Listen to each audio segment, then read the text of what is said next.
Hey guys, Galaxy Studios here, back at it with Tulip this time.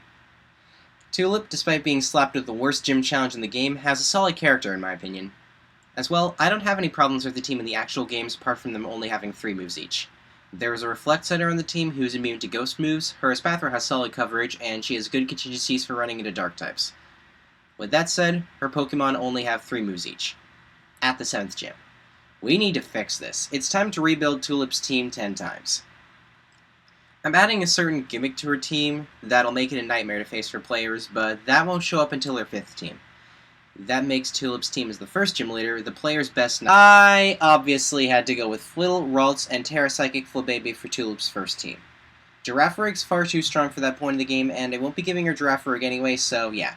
I gave Flittle Confusion and Peck, Ralts Confusion and Draining Kiss, and Flabebe Fairy Wind and Store Power. Fun fact, the Florges line learns exactly 2 Psychic moves, not counting Terra Blast. I won't be upgrading to Psychic for a while, so I guess the ace is stuck with 20 base power Store Power for now. Since Flabebe evolves at level 19, Tulip gets Floette as the second gym leader. In addition, everyone gets a third move. Flittle gets Disarming Voice, Ralts gets Hypnosis along with upgrading from Confusion to Psybeam, and Floette learns Razor Leaf. For some reason, the pure Fairy-type Florges line gets a lot of Grass-type moves in their level-up learn set. I have a hunch that they're not Grass Fairy type only because Game Freak wanted a Pure Fairy type to be released that wasn't the box legendary. If you ask me, I think Xerneas should have been Grass Fairy type, but that's a story for another time. There are 3 changes to talk about for Tulip's third team. The first is that Flittle upgrades from Confusion to Psybeam. The second is that Ralts evolves into Kirlia. The third is that Floette gets a Citrus Berry. Yep, the early game learn set curse is returning slightly. At least the movesets are in a pretty good place right now. As the 4th gym leader, there's no evolutions this time, but there are a few moveset changes to go over. And by a few, I mean 2. Flittle upgrades from Peck to Pluck, and Floette upgrades from Razor Leaf to Magical Leaf. Alright, it's time to introduce what I'm doing with this team. I'll be giving this team Psychic Terrain later, but that's not what I'm here to talk about. That'll be the fact that, from now on, every single one of Tulip's Pokemon will have a setup move. Until now, I've restricted that to half the team at most, since Pokemon with setup moves have a tendency to use them instead of attack, which skilled players can abuse. The upside, though, is that Pokemon with setup moves can snowball very quickly and wipe entire teams. As well, the Pokemon AI's behavior is very inconsistent with when it decides to use setup moves, so giving one to everyone adds some randomness to the proceedings, which is never fun. I hope you understand why I think this gimmick is a nightmare to deal with. Now, on to Tulip's 5th team. Instead of giving her Farigiraf, I've decided to give her Meditite, which she probably should have had to begin with. For now, Meditite gets Zen Headbutt, Brick Break, Bulk Up, and Thunder Punch. I've upgraded Flittle's Psychic move to Psyshock to better help the team against Special Walls and given it agility for setup. Second to last is a newly evolved Gardevoir with a fully upgraded moveset of Psychic, Dazzling Gleam, Aura Sphere, and Calm Mind.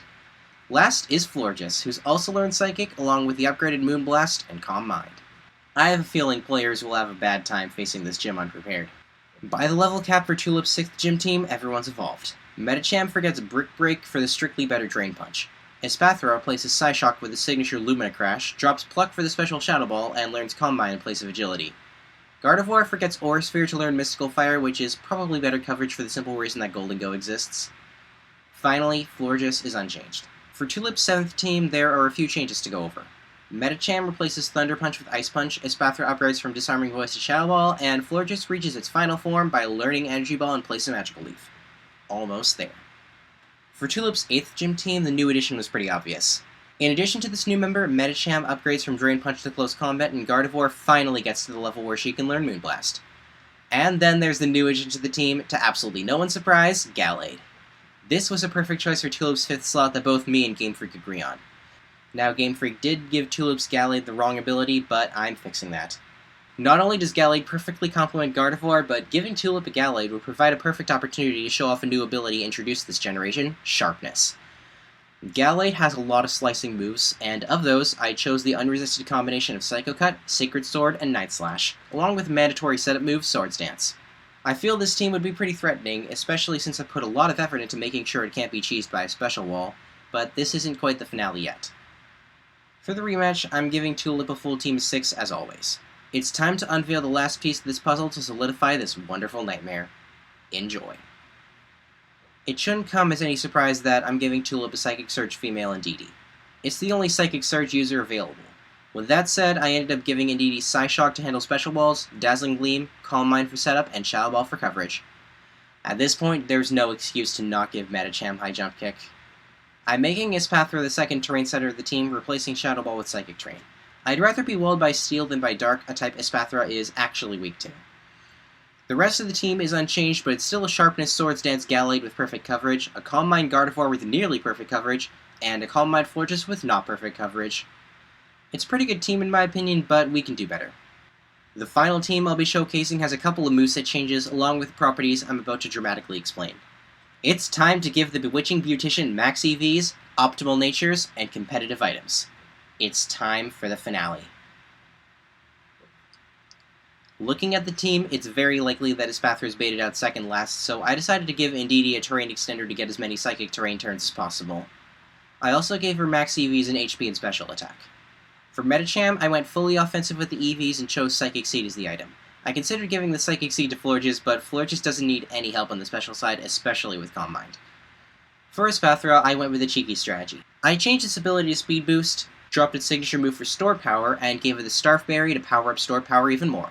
This could fall into the trap of trying to fill too many roles at once, but I really had no other option for the second terrain setter of the team. Now, I generally avoid giving repeat items on a team, but for Gallade and Gardevoir, I made an exception. For Gallade, inspired by Joey Pokeaim, I switched its setup move from Swords Dance to Agility and gave it the Life Orb. Based on the gameplay I was shown, Sharpness Gallade with the Life Orb and max speed and attack investment is strong enough even without Swords Dance and needs speed more to function better as a sweeper. As for Gardevoir, there weren't any moveset changes, just the addition of the Life Orb and max investment in speed and special attack. Finally, I settled on the leftovers for Florges, along with max EVs in HP and special attack. And that's the final team. One gym leader to go, then I do some other stuff, I don't know. I'm sure I can think of something, and I already have a pretty massive project in the works, so keep an eye out for that. Anyway, subscribe if you like Undertale. Bye!